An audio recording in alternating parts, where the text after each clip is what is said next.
রবীন্দ্রনাথ ঠাকুরের গল্পগুচ্ছ থেকে নেওয়া আজকের গল্প হালদার গোষ্ঠী পর্ব ২। এ লইয়া কিরণ তাহার দেবরের কাছে কত দুঃখই করিয়াছে। বংশী বুদ্ধিমান, তাহার খাওয়া হজম হয় না এবং একটু হাওয়া লাগিলেই সে হাঁচিয়া কাশিয়া অস্থির হইয়া ওঠে। কিন্তু সে স্থির ধীর বিচক্ষণ। সে তার আইনের বইয়ের যে অধ্যায়টি পড়িতেছিল সেইটিতে টেবিলের উপর খোলা অবস্থায় উপুড় করিয়া রাখিয়া কিরণকে বলিল, এ পাগলামি ছাড়া কিছুই নহে। কিরণ অত্যন্ত উদ্বেগের সহিত মাথা নাড়িয়া কহিল, জানো তো ঠাকুরপো, তোমার দাদা যখন ভালো আছেন তখন বেশ আছেন, কিন্তু একবার যদি খেপেন তবে তাঁকে কেহ সামলাইতে পারে না। আমি কি করি বলো তো? পরিবারের সকল প্রকৃতিস্থ লোকের সঙ্গেই যখন কিরণের মতের সম্পূর্ণ মিল হইল, তখন সেইটেই বানোয়ারির বুকে সকলের চেয়ে বাজিল। এই একটুখানি স্ত্রীলোক, অনতিস্ফুট চাঁপা ফুলটির মতো পেলব, ইহার হৃদয়টিকে আপন বেদনার কাছে টানিয়া আনিতে পুরুষের সমস্ত শক্তি পরাস্ত হইল। আজকের দিনে কিরণ যদি বানোয়ারের সহিত সম্পূর্ণ মিলিতে পারিত, তবে তাহার হৃদয় ক্ষত দেখিতে দেখিতে এমন করিয়া বাড়িয়া উঠিত না। মধুকে রক্ষা করিতে হইবে, এই অতি সহজ কর্তব্যের কথাটি চারিদিক হইতে তাড়নার চোটে বানোয়ারির পক্ষে সত্য সত্যই একটা খ্যাপামির ব্যাপার হইয়া উঠিল। ইহার তুলনায় অন্য সমস্ত কথাই তাহার কাছে তুচ্ছ হইয়া গেল। এদিকে জেল হইতে নীলকণ্ঠ এমন সুস্থভাবে ফিরিয়া আসিল যেন সে জামাই ষষ্ঠীর নিমন্ত্রণ রক্ষা করিতে গিয়াছিল। আবার সে যথারীতি অম্লান বদনে আপনার কাজে লাগিয়া গেল। মধুকে ভিটাছাড়া করিতে না পারিয়া প্রজাদের কাছে নীলকণ্ঠের মান রক্ষা হয় না। মানের জন্য সে বেশি কিছু ভাবে না, কিন্তু প্রজারা তাহাকে না মানিলে তাহার কাজ চলিবে না, এই জন্য তাহাকে সাবধান হইতে হয়। তাই মধুকে তৃণের মতো উৎপাটিত করিবার জন্য তাহার নীড়া নিতে শান দেওয়া শুরু হইল। এবার বানোয়ারির আর গোপন রহিল না। এবার সে নীলকণ্ঠকে স্পষ্ট জানাইয়া দিল যে যেমন করিয়া হোক মধুকে উচ্ছেদ হইতে সে দেবে না। প্রথমত মধুর দেনা সে নিজে হইতে সমস্ত শোধ করিয়া দিল। তাহার পর আর কোনো উপায় না দেখিয়া সে নিজে গিয়া ম্যাজিস্ট্রেটকে জানাইয়াছিল যে নীলকণ্ঠ অন্যায় করিয়া মধুকে বিপদে ফেলিবার উদ্যোগ করিতেছে। হিতৈষীরা বানোয়ারিকে সকলেই বুঝাইল, যেরূপ কাণ্ড ঘটিতেছে তাহাতে কোনো দিন মনোহর তাহাকে ত্যাগ করিবে। ত্যাগ করিতে গেলে যেসব উৎপাত পোহাইতে হয় তাহা যদি না থাকিত, তবে এতদিনে মনোহর তাহাকে বিদায় করিয়া দিত। কিন্তু বানোয়ারির মা আছেন এবং আত্মীয় স্বজনের নানা লোকের নানা প্রকার মত, এই লইয়া একটা গোলমাল বাঁধাইয়া তুলিতে তিনি অত্যন্ত অনিচ্ছুক বলিয়া এখনও মনোহর চুপ করিয়া আছেন। এমনি হইতে হইতে একদিন হঠাৎ সকালে দেখা গেল মধুর ঘরে তালাবন্ধ। রাতারাতি সে যে কোথায় গিয়েছে তাহার খবর নাই। ব্যাপারটা নিতান্ত অশোভন হইতেছে দেখিয়া নীলকণ্ঠ জমিদার সরকার হইতে টাকা দিয়া তাহাকে সপরিবারে কাশী পাঠাইয়া দিয়াছেন। পুলিশ তাহা জানে, এই জন্য কোনো গোলমাল হইল না। অথচ নীলকণ্ঠ কৌশলে গুজব রটাইয়া দিল যে মধুকে তাহার স্ত্রী পুত্র কন্যা সমেত অমাবস্যা রাতে কালীর কাছে বলি দিয়া মৃতদেহগুলি ছালায় পুড়িয়া মাঝ গঙ্গায় ডুবাইয়া দেওয়া হইয়াছে। ভয়ে সকলের শরীর শিহরিয়া উঠিল এবং নীলকণ্ঠের প্রতি জনসাধারণের শ্রদ্ধা পূর্বের চেয়ে অনেক পরিমাণে বাড়িয়া গেল। বানোয়ারি যাহা লইয়া মাতিয়াছিল উপস্থিত মতো তাহার শান্তি হইল, কিন্তু সংসারটি তাহার কাছে আর পূর্বের মতো রহিল না। বংশীকে একদিন বানোয়ারি অত্যন্ত ভালোবাসিত, আজ দেখিল বংশী তাহার কেহ নহে, সে হালদার গোষ্ঠীর। আর তাহার কিরণ, যাহার ধ্যান রূপটি যৌবনারম্ভের পূর্ব হইতে ক্রমে ক্রমে তাহার হৃদয়ের লতাবিতানটি জড়াইয়া জড়াইয়া আচ্ছন্ন করিয়া রাখিয়াছে, সেও সম্পূর্ণ তাহার নহে, সেও হালদার গোষ্ঠীর। একদিন ছিল যখন নীলকণ্ঠের ফরমাসে গড়া গহনা তাহার এই হৃদয় বিহারিণী কিরণের গায়ে ঠিকমতো মানাইত না বলিয়া বানোয়ারি খুঁতখুত করিত। আজ দেখিল কালিদাস হইতে আরম্ভ করিয়া অমরু ও চৌরকবির যে সমস্ত কবিতার সোহাগে সে প্রেয়সীকে মণ্ডিত করিয়া আসিয়াছে, আজ তাহা এই হালদার গোষ্ঠীর বড় বউকে কিছুতেই মানাইতেছে না। হায় রে বসন্তের হাওয়া তবু বহে, রাত্রে শ্রাবণের বর্ষণ তবু মুখরিত হইয়া উঠে, এবং অতৃপ্ত প্রেমের বেদনা শুধু হৃদয়ের পথে পথে কাঁদিয়া কাঁদিয়া বেড়ায়। প্রেমের নিবিড়তায় সকলের তো প্রয়োজন নেই। সংসারের ছোট কুনকের মাপের বাঁধা বরাদ্দে অধিকাংশ লোকের বেশ চলিয়া যায়। সেই পরিমিতি অবস্থায় বৃহৎ সংসারে কোনো উৎপাত ঘটে না, কিন্তু এক একজনের ইহাতে কুলায় না। তাহারা অজাত পক্ষী শাবকের মতো কেবলমাত্র ডিমের ভিতরকার সংকীর্ণ খাদ্যরসটুকু লইয়া বাঁচে না। তাহারা ডিম ভাঙিয়া বাহির হইয়াছে নিজের শক্তিতে। খাদ্য আহরণের বৃহৎ ক্ষেত্র তাহাদের চাই। বনোয়ারি সেই ক্ষুধা লইয়া জন্মিয়াছে। নিজের প্রেমকে নিজের পৌরুষের দ্বারা সার্থক করিবার জন্য তাহার চিত্ত উৎসুক, কিন্তু যেদিকেই সে ছুটিতে চায় সেদিকেই হালদার গোষ্ঠীর পাকা ভিত। নড়িতে গেলেই তাহার মাথা ঠুকিয়া যায়। দিন আবার পূর্বের মতো কাটিতে লাগিল। আগের চেয়ে বানোয়ারি শিকারে বেশি মন দিয়াছে। ইহা ছাড়া বাহিরের দিক হইতে তাহার জীবনে আর বিশেষ কিছু পরিবর্তন দেখা গেল না। অন্তঃপুরে সে আহার করিতে যায়। আহারের পর স্ত্রীর সঙ্গে যথা পরিমাণে বাক্যালাপও হয়। মধুকৈতব্যকে কিরণ আজও ক্ষমা করে নাই, কেননা এই পরিবারে তাহার স্বামী যে আপন প্রতিষ্ঠা হারাইয়াছে তাহার মূল কারণ মধু। এই জন্য ক্ষণে ক্ষণে কেমন করিয়া সেই মধুর কথা অত্যন্ত তীব্র হইয়া কিরণের মুখে আসিয়া পড়ে। মধুর যে হাড়ে হাড়ে বজ্জাতি, সে যে শয়তানের অগ্রগণ্য, এবং মধুকে দয়া করাটা যে নিতান্তই একটা ঠকা, এ কথা বারবার বিস্তারিত করিয়াও কিছুতে তাহার শান্তি হয় না। বানোয়ারি প্রথম 2-1 দিন প্রতিবাদের চেষ্টা করিয়া কিরণের উত্তেজনা প্রবল করিয়া তুলিয়াছিল। তাহার পর হইতে সে কিছুমাত্র প্রতিবাদ করে না। এমনি করিয়া বারোয়ারি তাহার নিয়মিত গৃহধর্ম রক্ষা করিতেছে। কিরণ ইহাতে কোনো অভাব অসম্পূর্ণতা অনুভব করে না, কিন্তু ভেতরে ভেতরে বানোয়ারির জীবনটা বিবর্ণ, বিরস এবং চির অভুক্ত। এমন সময় জানা গেল বাড়ির ছোট বউ বংশীর স্ত্রী গর্ভিণী।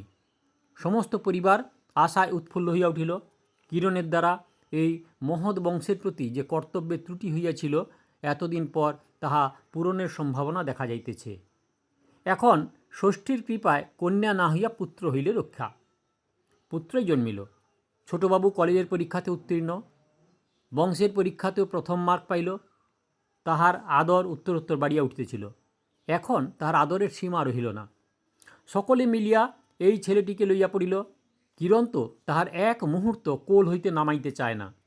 তাহার এমন অবস্থা যে মধু কৈতব্যের স্বভাবের কুটিলতার কথাও সে প্রায় বিস্মৃত হইয়া হইল। বানোয়ারির ছেলে ভালোবাসা অত্যন্ত প্রবল। যাহা কিছু ছোট, অক্ষম, সুকুমার, তাহার প্রতি তাহার গভীর স্নেহ ও করুণা। সকল মানুষেরই প্রকৃতির মধ্যে বিধাতা এমন একটা কিছু দেন যাহা তাহার প্রকৃতি বিরুদ্ধ, নহিলে বানোয়ারি যে কেমন করিয়া পাখি শিকার করিতে পারে বোঝা যায় না। কিরণের কোলে একটি শিশুর উদয় দেখিবে, এই ইচ্ছা বানোয়ারির মনে বহুকাল হইতে অতৃপ্ত হইয়া আছে। এই জন্য বংশীর ছেলে হইলে প্রথমটা তাহার মনে একটু ঈর্ষার বেদনা জন্মিয়াছিল, কিন্তু সেটাকে দূর করিয়া দিতে তাহার বিলম্ব হয় নাই। এই শিশুটিকে বানোয়ারি খুবই ভালোবাসিতে পারিত, কিন্তু ব্যাঘাতের কারণ হইল এই যে যত দিন যাইতে লাগিল কিরণ তাহাকে লইয়া অত্যন্ত বেশি ব্যাপৃত হইয়া পড়িল। স্ত্রীর সঙ্গে বানোয়ারির মিলনে বিস্তর ফাঁক পড়িতে লাগিল। বানোয়ারি স্পষ্টই বুঝিতে পারিল এতদিন পরে কিরণ এমন একটা কিছু পাইয়াছে যাহা তাহার হৃদয়কে সত্য সত্যই পূর্ণ করিতে পারে। বানোয়ারি যেন তার স্ত্রীর হৃদয় মর্মের একজন ভাড়াটে। যতদিন বাড়ির কর্তা অনুপস্থিত ছিল ততদিন সমস্ত বাড়িটা সে ভোগ করিত, কেহ বাধা দিত না। এখন গৃহস্বামী আসিয়াছে, তাই ভাড়াটে সব ছাড়িয়া তাহার কোণের ঘরটি মাত্র দখল করিতে অধিকারী। কিরণ স্নেহে যে কত দূর তন্ময় হইতে পারে, তাহা আত্মবিসর্জনের শক্তি যে কত প্রবল, তাহা বানোয়ারি যখন দেখিল তখন তাহার মন মাথা নাড়িয়া বলিল, এই হৃদয়কে আমি তো জাগাইতে পারি নাই, অথচ আমার যাহা সাধ্য তাহা আমি করিয়াছি। শুধু তাই নয়, এই ছেলেটির সূত্রে বংশীর ঘরই যে কিরণের কাছে বেশি আপন হইয়া উঠিয়াছে, তাহার সমস্ত মন্ত্রণা আলোচনা বংশীর সঙ্গে ভালো করিয়া জমে। সেই সূক্ষ্ম বুদ্ধি, সূক্ষ্ম শরীর, রস রক্তহীন ক্ষীণজীবী ভীরু মানুষটার প্রতি বানোয়ারির অবজ্ঞা ক্রমেই গভীরতর হইতেছিল।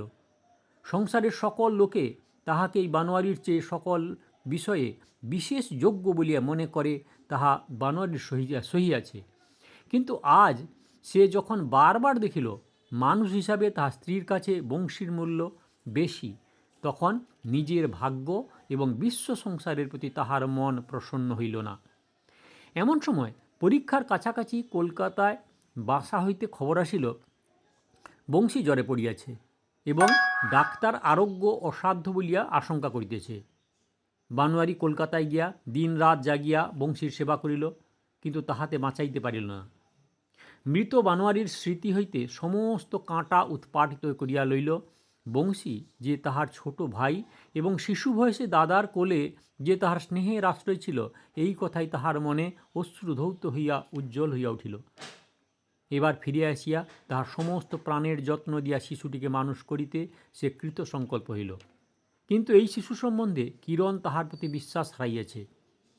ইহার প্রতি তাহার স্বামীর বিরাগ যে প্রথম হইতে লক্ষ্য করিয়াছে। স্বামীর সম্বন্ধে কিরণের মনে কেমন একটা ধারণা হইয়া গেছে যে আপন সাধারণের পক্ষে যাহা স্বাভাবিক তাহার স্বামীর পক্ষে ঠিক তাহার উল্টো। তাহাদের বংশের এই তো একমাত্র কুল প্রদীপ, ইহার মূল্য যে কি তাহা আর সকলেই বোঝে, নিশ্চয়ই সেই জন্যে তাহার স্বামী তাকে বোঝে না। কিরণের মনে সর্বদাই ভয়, পাছে বানোয়ারির বিদ্বেষ দৃষ্টি ছেলেটির অমঙ্গল ঘটায়। তাহার দেবর বাঁচিয়া নেই, কিরণের সন্তান সম্ভাবনা আছে বলিয়া কেহই আশা করে না। অতএব এই শিশুটিকে কোনো মতে সকল প্রকার অকল্যাণ হইতে বাঁচাইয়া রাখিতে পারিলে তবেই রক্ষা। এইরূপে বংশীর ছেলেটিকে যত্ন করিবার পথ বানোয়ারির পক্ষে বেশ স্বাভাবিক হইল না। বাড়ির সকলের আদরে ক্রমে ছেলেটি বড় হইয়া উঠতে লাগিল। তাহার নাম হইল হরিদাস। এতদিন এত বেশি আদরের আওত্তায় সে যেন কেমন ক্ষীণ এবং ক্ষণভঙ্গুর আকার ধারণ করিল। তাগা তাবিজ মাদুলিতে তাহার সর্বাঙ্গ আচ্ছন্ন, রক্ষকের দল সর্বদাই তাহাকে ঘিরিয়া। ইহার ফাঁকে ফাঁকে মাঝে মাঝে বানোয়ারির সঙ্গে তাহার দেখা হয়। জেঠামশাইয়ের ঘোড়ায় চড়িবার চাবুক লইয়া আস্ফালন করিতে সে বড় ভালোবাসে। দেখা হইলেই বলে, চাবুক। বানোয়ারি ঘর হইতে চাবুক বাহির করিয়া আনিতে বাতাসে সাঁই সাঁই শব্দ করিতে থাকে। তাহার ভারী আনন্দ হয়। বানোয়ারি একদিন তাহাকে আপনার ঘোড়ার উপর বসাইয়া দেয়। তাহার বাড়িশুদ্ধ লোক একেবারে হাঁ হাঁ হাঁ করিয়া ছুটিয়া আসে। বানোয়ারি কখনো কখনো আপনার বন্দুক লইয়া তাহার সঙ্গে খেলা করে। দেখিতে দেখিতে কিরণ ছুটিয়া আসিয়া বালককে সরাইয়া লইয়া যায়। কিন্তু এই সকল নিষিদ্ধ আমোদেই হরিদাসের সকলের চেয়ে অনুরাগ। এই জন্য সকল প্রকার বিঘ্ন সত্ত্বে জ্যাঠামশাইয়ের সঙ্গে তাহার খুব ভাব হইল। বহুকাল অব্যবহিতির পর একসময় হঠাৎ এই পরিবারে মৃত্যুর আনাগোনা ঘটিল। প্রথমে মনোহরের স্ত্রীর মৃত্যু হইল। তাহার পরে নীলকণ্ঠ যখন কর্তার জন্য বিবাহের পরামর্শ ও পাত্রীর সন্ধান করিতেছে, এমন সময় বিবাহের লগ্নের পূর্বেই মনোহরের মৃত্যু হইল। তখন হরিদাসের বয়স 8। মৃত্যুর পূর্বে মনোহর বিশেষ করিয়া তার ক্ষুদ্র এই বংশধরকে কিরণ ও নীলকণ্ঠের হাতে সমর্পণ করিয়া গেলেন। বানোয়ারিকে কোনো কথাই বললেন না। বাক্স হইতে উইল যখন বাহির হইল, তখন দেখা গেল মনোহর তাহার সমস্ত সম্পত্তি হরিদাসকে দিয়া গিয়েছেন। বানোয়ারি যাবজ্জীবন 200 টাকা করিয়া মাসোহারা পাইবেন। নীলকণ্ঠ উইলের এক্সিকিউটর, তাহার উপরে ভার রহিল সে যতদিন বাঁচে হালদার পরিবারের বিষয় ও সংসারের ব্যবস্থা সেই করিবে। বানোয়ারি বুঝিলেন এই পরিবারে কেহ তাহাকে ছেলে দিয়াও ভরসা পায় না, বিষয় দিয়াও না। তিনি কিছুই পারেন না, সমস্তই নষ্ট করিয়া দেন। এই সম্বন্ধে এই বাড়িতে কাহারও দুই মত নাই। অতএব তিনি বরাদ্দ মতো আহার করিয়া কোণের ঘরে নিদ্রা দেবেন, তাহার পক্ষে এইরূপ বিধান। তিনি কিরণকে বলিলেন, আমি নীলকণ্ঠের পেনশন খাইয়া বাঁচিব না, এ বাড়ি ছাড়িয়া চলো আমার সঙ্গে কলকাতায়। ওমা, সে কি কথা! এ তো তোমারই বাপের বিষয়, আর হরিদাস তো তোমার আপন ছেলের তুল্য। ওকে বিষয় লিখিয়া দেওয়া হইয়াছে বলিয়া তুমি রাগ করো কেন? হায় হায়, তাহার স্বামীর হৃদয় কি কঠিন! এই কচি ছেলের উপর ঈর্ষা করিতে তাহার মন উঠে। তাহার শ্বশুর যে উইলটি লিখিয়াছিল, কিরণ মনে মনে তার সম্পূর্ণ সমর্থন করে। তাহার নিশ্চয় বিশ্বাস, বানোয়ারির হাতে যদি বিষয় পড়িত, তবে রাজ্যের যত ছোট লোক, যত যদু মধু, যত কৈবর্ত এবং মুসলমান জোলার দল তাহাকে ঠকাইয়া কিছু আর বাকি রাখিত না, এবং হালদার বংশের এই ভাবী আশা একদিন অকুলে ভাসিত। শ্বশুরের কুলে বাতি জ্বালাইবার দীপক তো ঘরে আসিয়াছে, এখন তাহার তৈজসপত্র যাহাতে নষ্ট না হয়, নীলকণ্ঠই তো তাহার উপযুক্ত প্রহরী। বানোয়ারি দেখিল নীলকণ্ঠ অন্তঃপুরে আসিয়া ঘরে ঘরে সমস্ত জিনিসপত্রের লিস্ট করিতেছে এবং যেখানে যত সিন্ধুক বাক্স আছে তার তালা চাবি লাগাইতেছে। অবশেষে কিরণের শোবার ঘরে আসিয়া সে বানোয়ারির নিত্য ব্যবহার্য সমস্ত দ্রব্য ফর্দভুক্ত করিতে লাগিল। নীলকণ্ঠের অন্তঃপুরে গতিবিধি আছে, সুতরাং কিরণ তাহাতে লজ্জা করে না। কিরণ শ্বশুরের শোকে ক্ষণে ক্ষণে অশ্রু মুছিবার অবকাশে বাষ্পরুদ্ধ কণ্ঠে বিশেষ করিয়া সমস্ত জিনিস বুঝাইয়া দিতে লাগিল। বানোয়ারি সিংহ গর্জনে গর্জিয়া উঠিয়া নীলকণ্ঠকে বলিল, তুমি এখনই আমার ঘর থেকে বাহির হইয়া যাও। নীলকণ্ঠ নম্র হইয়া কহিল, বড়বাবু, আমার তো কোনো দোষ নাই। কর্তার উইল অনুসারে আমাকে তো সমস্ত বুঝিয়া লইতে হইবে। আসবাবপত্র সমস্তই তো হরিদাসের। কিরণ মনে মনে কহিল, দেখো, একবার ব্যাপারখানা দেখো, হরিদাস কি আমাদের পর? নিজের ছেলের সামগ্রী ভোগ করিতে আবার লজ্জা কিসের? আর জিনিসপত্র মানুষের সঙ্গে যাইবে নাকি? আজ না হয় কাল ছেলেপুলেরই তো ভোগ করিবে। এই বাড়ির মেঝে বানোয়ারির পায়ের তলার কাঁটার মতো ভিজিতে লাগিল। এই বাড়ির দেওয়াল তাহাকে দুই চক্ষুকে যেন দগ্ধ করিল। তাহার বেদনা যে কিসের তাহা বলিবার লোকও এই বৃহৎ পরিবারে কেহ নাই। এই মুহূর্তেই বাড়িঘর সমস্ত ফেলিয়া বাহির হইয়া যাইবার জন্য বানোয়ারির মন ব্যাকুল হইয়া উঠিল, কিন্তু তাহার রাগের জ্বালা যে থামিতে চায় না। সে চলিয়া যাইবে আর নীলকণ্ঠ আরামে আধিপত্য করিবে, এই কল্পনা সে সহ্য করিতে পারিল না। এখনই কোনো একটা গুরুতর অনিষ্ট করিতে না পারিলে তাহার মন শান্ত হইতে পারিতেছে না। সে বলিল, নীলকণ্ঠ কেমন করিয়া বিষয় রক্ষা করিতে পারে আমি তাহা দেখিব। বাহিরে তাহার পিতার ঘরে গিয়া দেখিল, সেই ঘরে কেহই নাই। সকলেই অন্তঃপুরে তৈজসপত্র ও গহনা প্রভৃতির খবরদারি করিতে গিয়াছে। অত্যন্ত সাবধান লোকেরও সাবধানতায় ত্রুটি থাকিয়া যায়।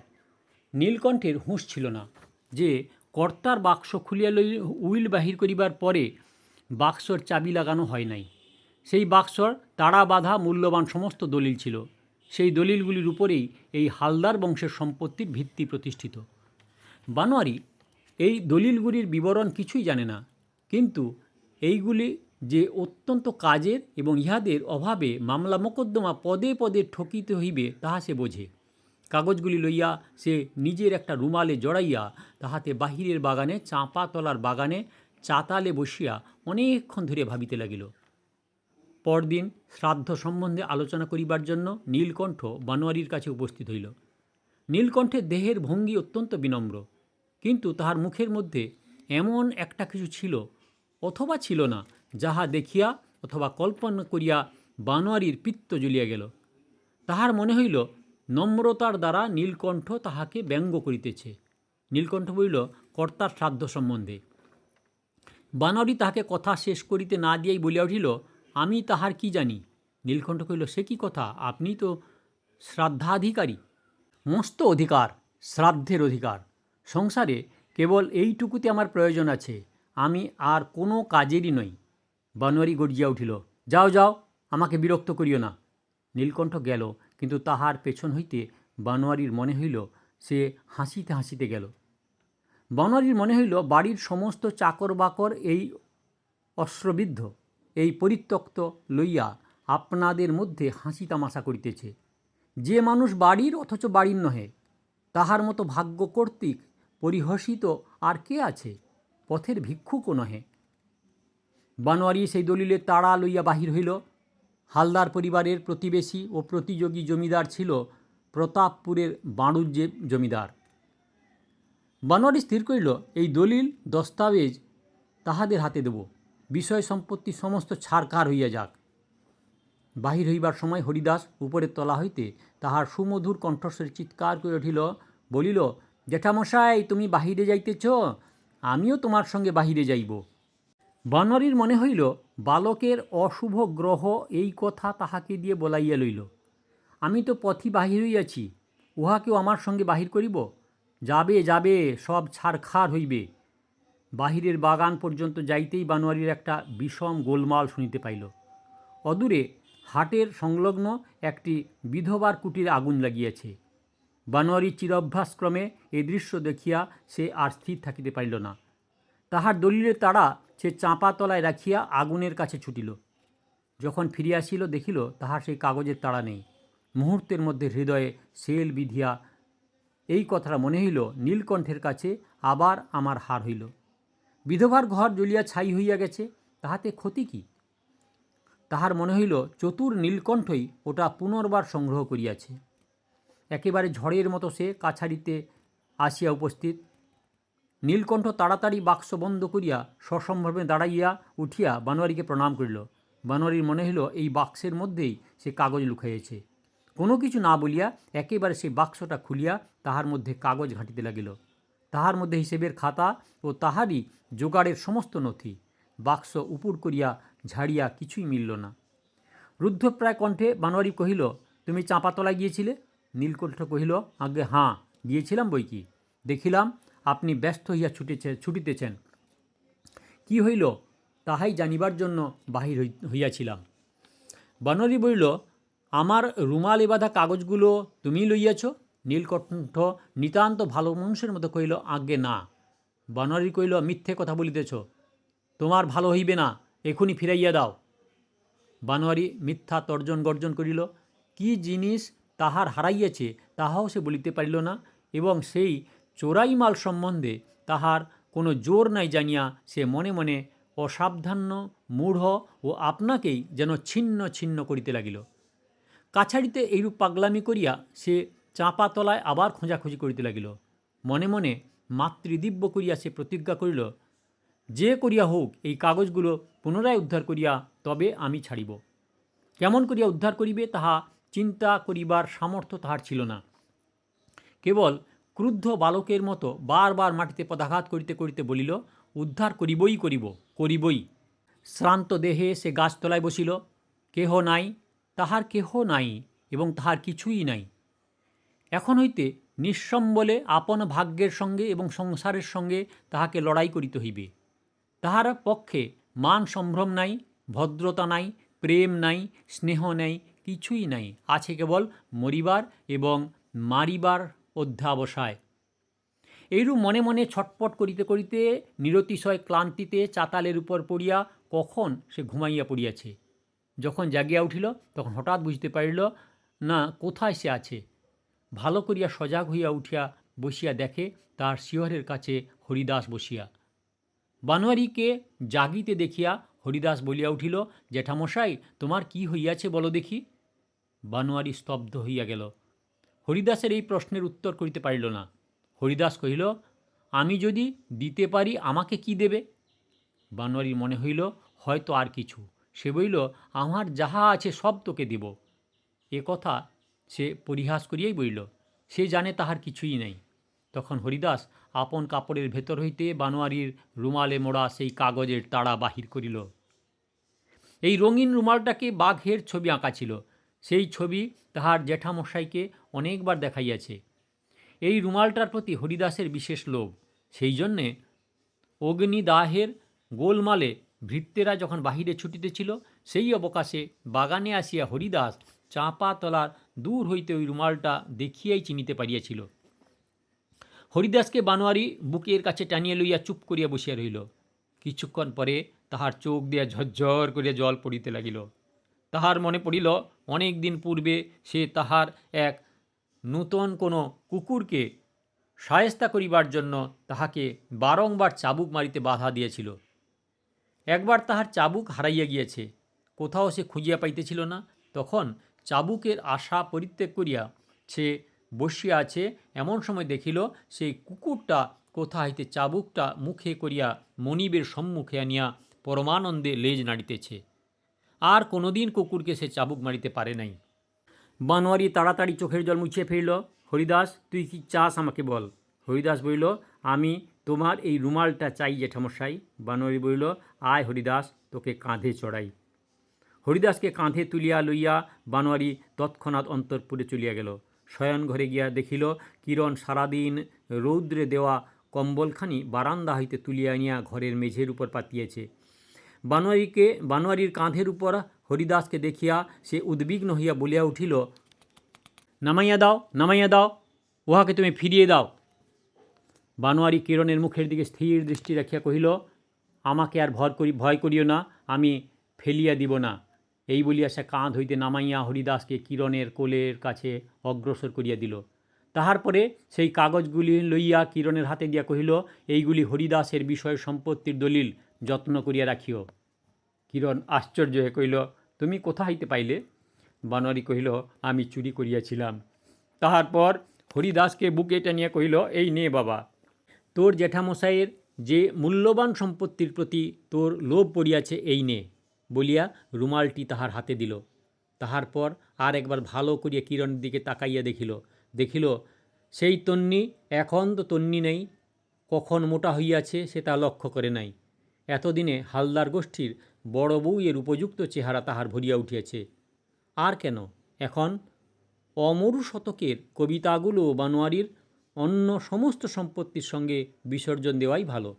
সেই রাতে বানোয়ারির আর দেখা নাই, কেবল সে একছত্র চিঠি লিখিয়া গেছে যে সে চাকরি খুঁজিতে বাহির হইল। বাপের শ্রাদ্ধ পর্যন্ত সে অপেক্ষা করিল না, দেশশুদ্ধ লোক তাই লইয়া তাহাকে ধিক ধিক করিতে লাগিল। আপনারা শুনছিলেন রবীন্দ্রনাথ ঠাকুরের গল্প হালদার গোষ্ঠী। দয়া করে সাবস্ক্রাইব করবেন, লাইক করবেন, শেয়ার করবেন। আর এরকম গল্প আরও শুনতে হলে দয়া করে কাকন বাসুতে ক্লিক করে ভিডিও দেখুন।